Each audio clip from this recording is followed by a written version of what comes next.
All right, guys. I'm a little under the weather, so I apologize for kind of missing out a little bit earlier on the stream. But I was able to watch the Bills game. I was in bed. I'm actually pissed off I didn't go to this game. But man, it was beautiful weather out there today, guys. But happy that the Bills got the win against the Pittsburgh Steelers, 38-3. Was not even in contest for the most part. Buffalo played exceptionally well today. We didn't make a lot of mistakes as far as penalties. We didn't have a lot of self-inflicting plays. This was the closest we played to a perfect game. The funny part is we missed a lot of guys out there today still. And the fact that, again, we won this game, despite it's Pittsburgh, yes, they got a rookie quarterback in the game, but for the most part, the fact that we still won by 35 points and we didn't even, I mean, you can make an argument we still didn't play our best game today. We still didn't have some of our best players out there. It was just absolutely incredible. This was a very, very important game. We needed this one especially because we're going in next week into Kansas City. We all know that game is going to be lit. It is going to be prime time, and that's going to be one of those games, guys, that we got to pay attention to. We got to try to avenge our loss. Now, again, it's a regular season game. Most likely, we'll probably face against Kansas City in the playoffs, but still, next week is definitely a very, very important game for us. But talking about this game real quick, man, I guess we'll start off with some negatives because there was a lot more. It was a crap ton of positives. So probably the negatives that I can see was that, once again, we had some personal foul calls on us. Right. We had we didn't really keep our composure a lot on times. But that was, besides that, Kiar Elam, he got toasted today. I mean, yes, Kiar had, he got his first interception of the day, but if you take away but besides the interception, man, he got roasted today. George Pickens, Deontay Johnson, I mean, he got roasted. But that's probably so there is a little bit of concern going into next week. Now, I do believe we get Tre'Davious White back. I do believe we get him back. If we don't get him back against Kansas City, we definitely will have him back by the time we play against Green Bay. But Kiar got toasted. Dane Jackson, I didn't think Dane was tested a lot today. Poyer didn't even play today as well. So, for the most part, again, we were banged up in the secondary.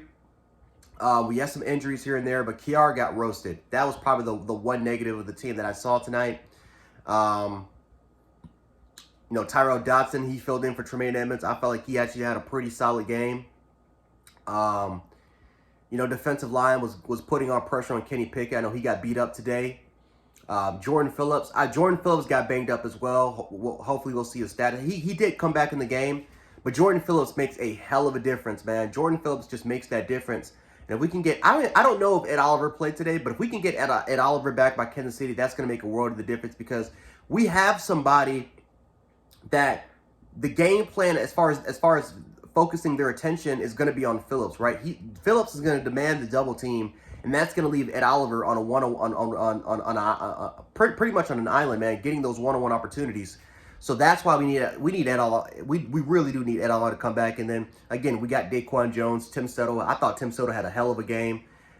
We need to try to get healthy on the defensive line because that's going to add into our rotation as far as keeping these players fresh.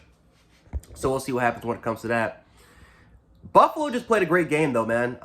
Just overall-wise, we played a great game. As far as positives, Khalil Shakir stepped in for Isaiah McKenzie. Really, really good game. He had a big drop, but he made up for it by having a touchdown later on the drive. Khalil Shakir was excellent today. And I think it's sad because, honestly, I just think that Khalil Shakir is just better than Isaiah McKenzie. McKenzie's faster. He's quicker and he's faster. But Khalil Shakir is just a better technician, man. He's a better technician. I love his hands a little bit more. He's a little bit more aggressive, I would say, than McKenzie. I just like Shakir better. But I will say this. It's crazy as all hell. Maybe this is just how deep Buffalo is. How we pretty much deactivated Khalil Shakir from a lot of those games. And then we didn't bring him up until, last week against Baltimore? Now all of a sudden he plays. And all of a sudden, Khalil Shakir was just tearing it up today. So we got a lot of competition for receivers. Isaiah Hodgins, he kind of came in today. We brought him up from the practice squad. He had 41 yards receiving today as well and 4 catches. We're deep. I mean, we have a pretty deep receiving core right now, and we need to utilize a little bit more of these weapons. Because I like Jay Kumaro, but Kumaro is just not. He's just not.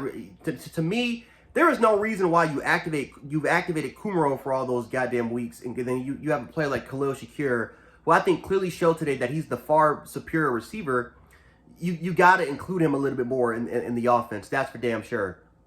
And I think that will happen, especially after this performance.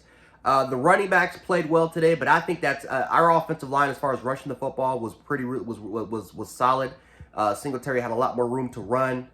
James Cook had 3 carries for 25 yards. That one big run for literally I think around 22 or 23 yards. Showed excellent speed, excellent vision. Was able to punch it in for a touchdown there. Hopefully that can boost his confidence up, and we can give him some more carries. Stephon Diggs was great. Gabe Davis was him today. Especially snagging that ball that honestly could have been intercepted by Minka Fitzpatrick. Snagged that away from him, man. But Gabe Davis was a monster today. And that's excellent to see because he's been battling that ankle. I mean, he's been playing pretty much a majority of the games, but he's been battling ankle injuries. And he looked excellent today against Pittsburgh. Again, Pittsburgh doesn't really have that many scrubs, man. They have a pretty good safety tandem. But that was great to see that Gabe Davis was able to go out there and show out. Allen, you know, as great as Allen was today, Allen missed some throws. I mean, Allen could have had 500 yards passing easily in this game, but before we even got into the fourth quarter. That's how good Allen was, and he missed some throws. He definitely missed some throws. He missed a touchdown pass to Lee Morris in the back of the end zone. There were a couple throws he missed here and there, but I thought Josh Allen had, again, 424 yards in 3 quarters. I thought was exceptional, absolutely exceptional. We could have easily put up 45 at least in this team, but Lee Morris fumbled on a kind of shuttle pass. And then, of course, we didn't. I mean, if our first string offense is in there, we could have put up at least 50 points on this team easily. So fourth quarter was just about garbage time and getting our second string in there and getting these guys some experience. But Buffalo, once again showed how deep of a team that they are. And if this team can play well, if this team can play careless mistake football, this team is the best team in the National Football League. And I keep saying it every single week. The only team that can beat the Buffalo Bills are themselves. And there's not a lot. I mean, like I said, Kansas City is one of those teams that I think can compete. That's definitely up there. I think there's very few teams that can mess with Buffalo if Buffalo is on their A game. And again, maybe that's just me being biased, but from what I've been able to see, we just can't beat ourselves up. And I think that I feel like if we learn how to control the mental lapses, if we control the self-inflicted errors, Buffalo is the best team in the National Football League. So, again, I understand it's the Pittsburgh Steelers. No one expected Pittsburgh to win this game today. Next week, we got a close game against Kansas City.